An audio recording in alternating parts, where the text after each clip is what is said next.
So I'm here with Simon Crowcroft, and you were telling me about the Battle of Jersey.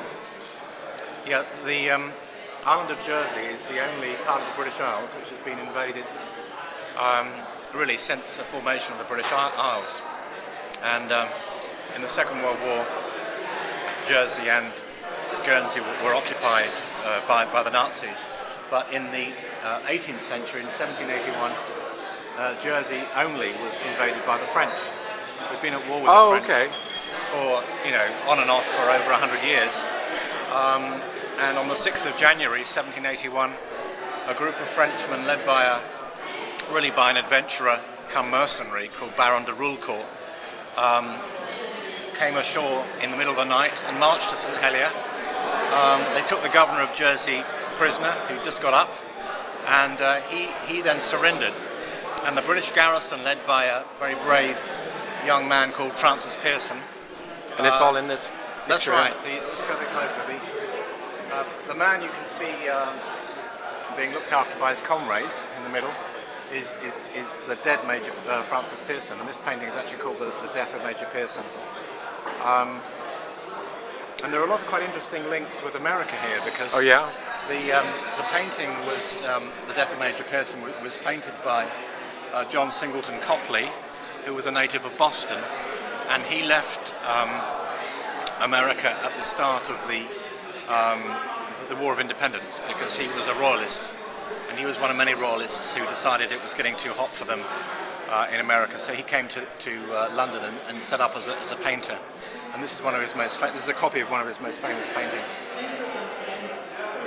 And of course, this war took place against the background of the American War of Independence. So the French invasion of Jersey was, they hoped, would tie up British forces, which would otherwise have been going across to quell the War of Independence.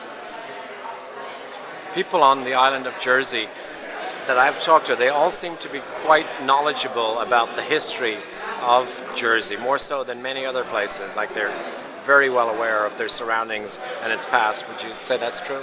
I think so. I mean, certainly in the Victorian period, this painting was used to make the prints, and most Jersey houses would have had a print of this above their hearth in the living room. It was just the most important image that a Jersey person would know, because it was about the courageous sacrifice of not just the English garrison over here, but the Jersey militia, who were a voluntary, like the militias that happened in the War of Independence in America. Jersey had several militias. They all got together, they ignored the surrender, and they fought the French and beat them. Both of the commanders, the French and the English commander, died in the battle. Yeah. But I think the interest in history probably is more recent, because Jersey and Guernsey were invaded during the Second World War. Jersey people, I think, are very aware of that. There's still a lot of people alive who were here during the occupation, and that's something which makes Channel Islanders quite unique in the British Isles, because no part of the British Isles, apart from the Channel Islands, was invaded by the Germans. Yeah. So Simon Crowcroft, you're the Constable, or Constable, which is the mayor, and we are in the town hall here, right? That's right, yes. So this building itself, how old is this beautiful big building where you just had a reception? It's a Victorian building. It's about, I think, 1860, 1870, so it's not that old. Before they had this building, they used to meet in a number of town hotels for their public meetings, and before that they used to meet in the church for centuries. All of the parishes of Jersey, of which there are 12, would have their political meetings in the church of the parish. On WFMU today, during the broadcast, people were surprised at the fact that Jersey has no debt. And that's quite unusual, considering in the United States right now, so many cities, counties, and states are just so deeply in debt that it's a crisis. Yeah. So it'll stay that way here? Well, I think it will. I mean, Jersey's been very lucky because it's been able through the centuries to exploit new opportunities for its economy.